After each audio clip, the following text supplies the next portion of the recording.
Let me thank Patrick Kennedy for not only a very nice introduction, but a very timely one, because I want to talk about three things: competence, ethics, and morality. A little over a year ago, I was first asked to come to speak to the PMOI and the NCRI in Paris. I don't know how many times I've spoken to groups like this, but I do know that that year, while we were working to free 3,400 unarmed people who we had promised to protect, the United States government has done virtually nothing and wasted 1 year and imperiled the people at Ashraf.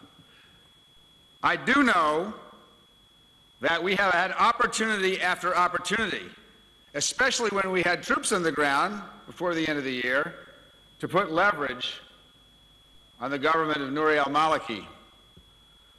The second question is a question of ethics. You have heard today already that in 2003, American troops disarmed the MEK in the camp in Ashraf. And in exchange for a peaceful disarmament, they were given a piece of paper signed by the commanding general of American troops representing the United States government.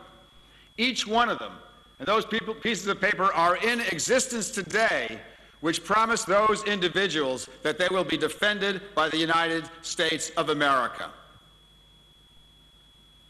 And we have not kept our word. 47 unarmed people in Ashraf have been murdered by the arms that we have given the Iraqi government. We have not kept our word.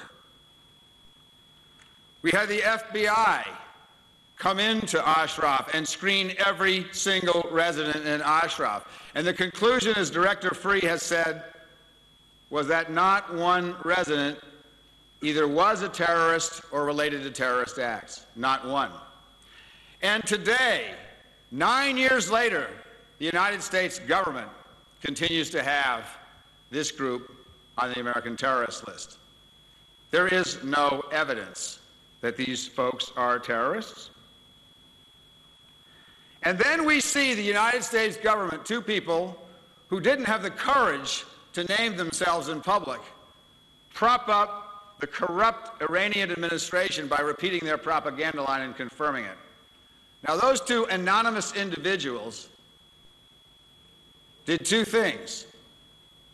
If it is true, which I think is unlikely, then they committed treason, because they have done something which is directly counter to the American national security. If it is not true, they simply committed the everyday Washington crime of lying to a reporter. But it seems to me that our ethics are in question in America.